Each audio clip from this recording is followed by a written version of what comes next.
Hello everyone, today on the One Year Life Challenge we're going to talk about how to create an amazing first date.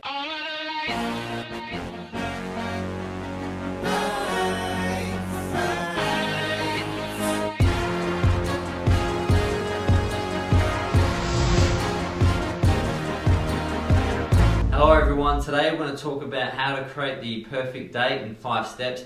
Dating is such a beautiful and exciting experience. Getting it right can really add a huge amount of value to your life. And as always, I'm going to start with a quote. And the quote is, "Honey, I don't have X's, I have Y's." Like, why did I date you? From the hilarious Kevin Hart. So what Kevin Hart's saying here is that quite often dating people, we can look back and we can see that it was a bit mundane and we don't even know why we moved forward with it. So creating dates is a great way not only to build excitement into your life, but to work out whether this person is someone that you could create a relationship with. So often I hear stories of people who, when I ask about their relationship challenges and how the relationship formed, they just went on some dates and they just followed the process, and before they knew it, they were together and living together. That's not a great way to choose people, and it seems like we don't choose and we don't put the structure in place to choose the right person. So I get a lot of emails from men in particular, and some women, but mostly men, on the fact that they're frustrated because they don't get past the first date. They might get 1 or 2 dates, but it really doesn't go anywhere from there. And their strategy is particularly poor because they go to movies on dates, they just do mundane things. They don't make it special, and it is special to them, I know, because they're in a lot of pain when these things don't work out. But maybe we need to look at applying some of that emotion from the pain earlier on to getting it right. In my personal experience, I love dating. Like, dating for me is just an incredible opportunity to meet someone new, to get to understand their insights, to explore our attraction, perhaps, physically manifest that through sex, or ultimately, meet someone new without expectations. So dating for me is always exciting. I love to plan them out and make them intricate, and really also use them to test people. How would they react in this situation? Because I know ultimately that if the date is a job interview at some level, it's not always about a job interview, and I'm not there to impress the person and they're not there to impress me. What we're there to do is see if we're compatible. And if we're not compatible, that's gravy, we can just all move on. But if we are compatible, we can explore it further. That's as much pressure as you need to put on yourself. I'm going to go through the 5 steps of dating. I'll take you through how this works and perhaps how I apply it in my life, because dating is special and exciting. Inviting someone to share your time, especially a member of the opposite sex, can be really, really incredible. So the first step of creating the perfect first date is, number 1, mystery.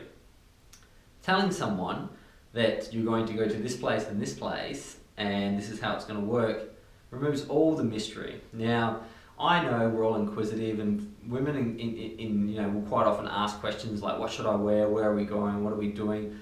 Whilst they might want the answer to those questions, they want mystery more. So just be very, very vague. Now, you can't be too vague. I mean, if you're going to be playing tennis, and you don't tell them that there'll be some physical activity and they wear a cocktail dress, there's going to be some challenges there. But you want to remain mysterious. In my belief system, it's the man's job to set up the date and to be mysterious. It's the woman's job to rock up and look hot and to enjoy her time.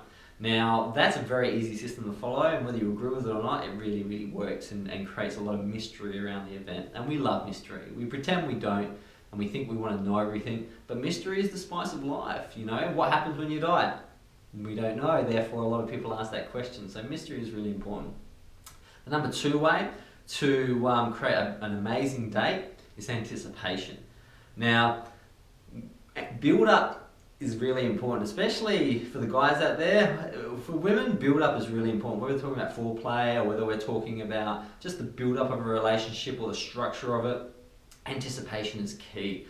Now, you may do that by giving little subtle hints on where you're going during the day or the week, or you might want to give little clues, but you don't want to give it away. You want to keep that mystery there, but you want to build anticipation. You don't want to talk about it on the phone. In fact, the best way to have a date is no contact for 3 or 4 days before the date, to really build that anticipation. So when they see you, it's great to see you. What have you been up to? If you're talking on the phone every day before the date, what are you going to talk about on the date? So creating that anticipation is really key in getting people's juices flowing before they meet up. Number 3 is not only important in life, but important in dates: attention.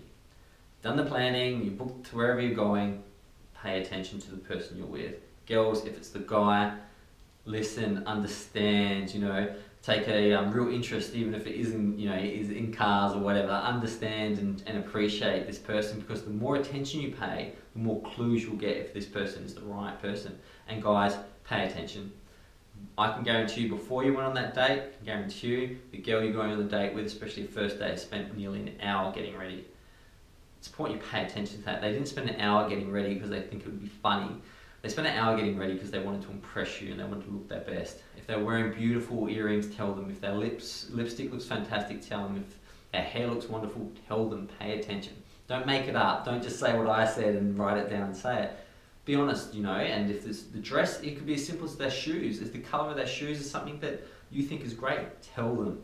It'll pay a lot of dividends and will reward them, and you want them to spend that time looking great. We all want them to look great. So pay attention and be present. Turn the phones off.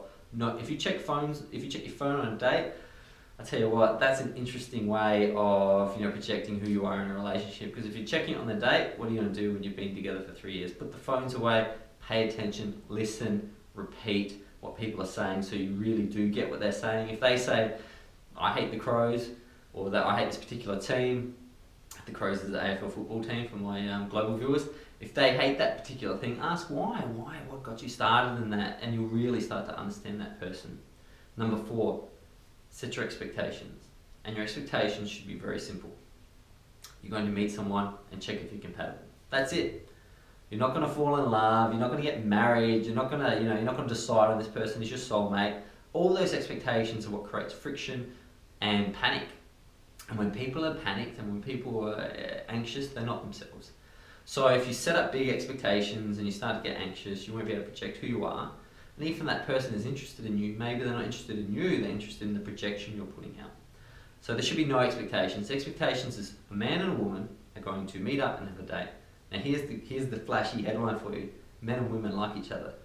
Men like women, they're designed to, and women like men. And if you've been asked on a date, or if someone said yes to a date, guess what?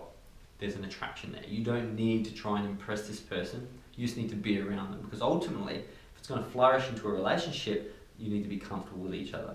Remove any expectations, even expectations about sex. I mean, ultimately, not every date should lead to sex.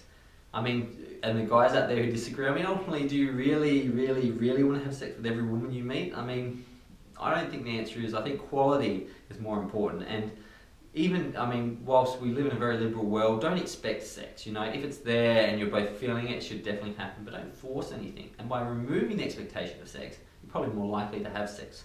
So don't put too much emphasis on these things. Just allow the compatibility to arise. And remember, if she's digging you, then that's the most important thing. You don't want to be with someone or sleep with someone or push things that someone else doesn't want. Who would want that? And number 5 is follow up.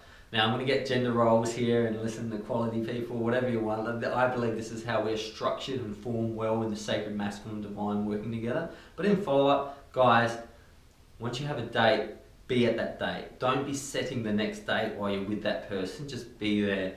At the end of the day, don't say, oh, when can I see you next? Or, acting desperate and needy. At the end of the day, you finalise the date. Now, it's a compatibility test, and I'm sure that everyone's very polite on dates, and sometimes we can misread those signals, but here's the follow-up. Guys, if you put on a good date and you had the mystery, the anticipation, you paid attention, you had low expectations of what you wanted to get out of it, you'll get a text, probably not that day, maybe the next day, saying, hey, had a great time, really enjoyed seeing you. What that is, that's a woman's invitation to set the next date. You must wait for that text. Texting them the next day and saying, let's go on another date. I mean, it's supposed to be a two-way street relationships. And if they're interested, they'll let you know. It's the man's job to set the date, but it's the woman's job to let the man know that she's interested at some level.